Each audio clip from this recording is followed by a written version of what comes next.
Maligayang pagbisita at pagbabalik po sa ating munting channel. Narito na po, ang karugtong ng ating istorya. Ang pagsasanib ng liwanag at dilim. Matapos ang matagumpay na pagtatuboy kay Aba at sa kanyang mga kasamahan, hindi nagtagal ay isang bagong banta ang lumitaw. Si Kalintas, ang pinuno ng mga itinakwil na aswang, ay muling bumangon mula sa mga kabundukan, at ngayon ay nagtatag ng isang bagong grupo ng mga nilalang ng dilim na may mas malalakas na kapangyarihan. Hindi lamang mga aswang ang kanyang sinamahan, may mga bagong nilalang na may kakaibang puwersa, na hindi pa nakikilala ni Mia, at ng kanyang mga kakampi. Ang mga nilalang ng dilim ay naging mas mapanganib. May mga nilalang na kayang magbago ng anyo sa pamamagitan ng pagbabalat kayo, mga espiritu na sumanib sa katawan ng mga hayop, at mga aswang na kayang sumanib sa ibang tao, gamit ang kanilang mga katawan bilang instrumento ng kasamaan.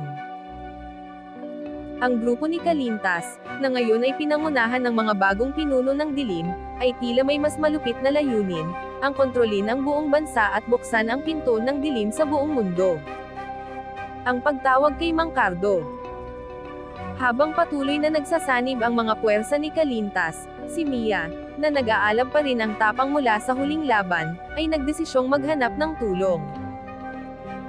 Alam niyang hindi sapat ang kanyang amuleto at ang lakas ng liwanag, upang labanan ang bagong puwersa ni Kalintas, kaya tumungo siya kay Mang Cardo, ang albularyo na matagal ng kaibigan ng kanyang pamilya.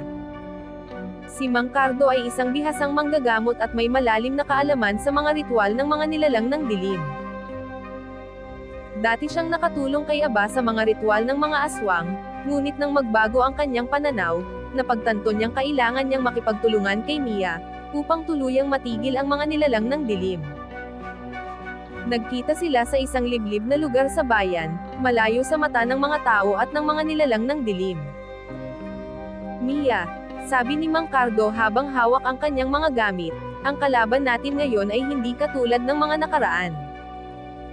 Si Kalintas ay may kasamahan ng mga nilalang na may kakaibang puwersa. Kailangan natin magtulungan.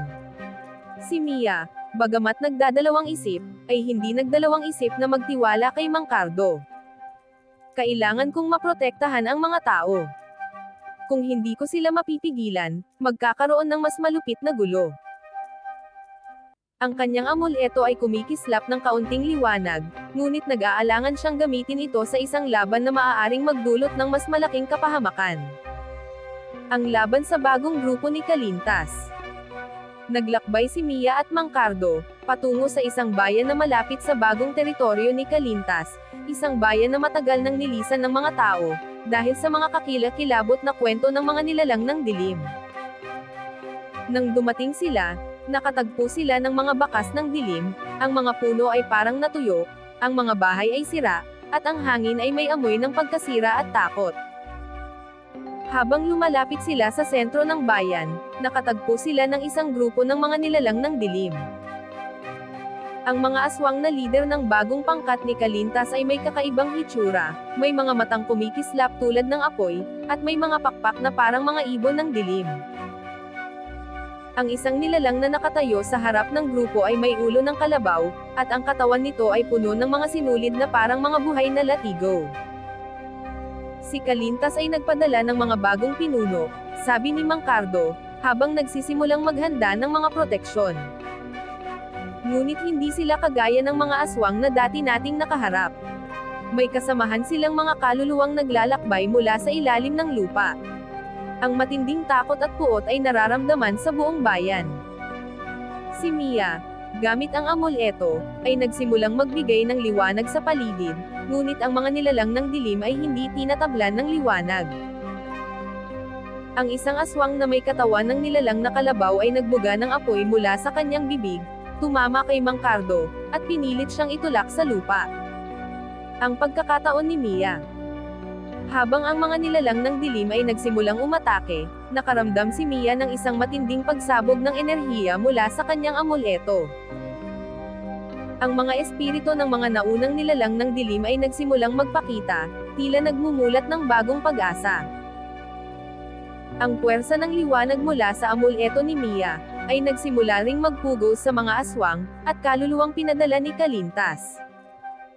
Ang liwanag ay hindi lang tungkol sa pagpapalayas ng dilim, sabi ni Mia sa sarili. Ito ay tungkol sa pagkakaroon ng lakas na magbigay liwanag sa mga kaluluwang nawawala. Habang natutulungan ni Mang Cardo si Mia, nagsimula silang maghanap ng paraan upang talunin ang pinuno ng mga bagong aswang. Ngunit natutunan nilang ang tanging paraan upang tunay na matalo si Kalintas, at ang kanyang bagong grupo ay ang pagsasanib ng mga puwersa ng liwanag at dilim. Ang pagtutulungan ng liwanag at dilim. Sa kabila ng takot at galit na pinagmumulan ng kanilang mga alon ng enerhiya, si Mia at Mang Cardo ay nagsimulang magtulungan upang patatagin ang kanilang mga sarili.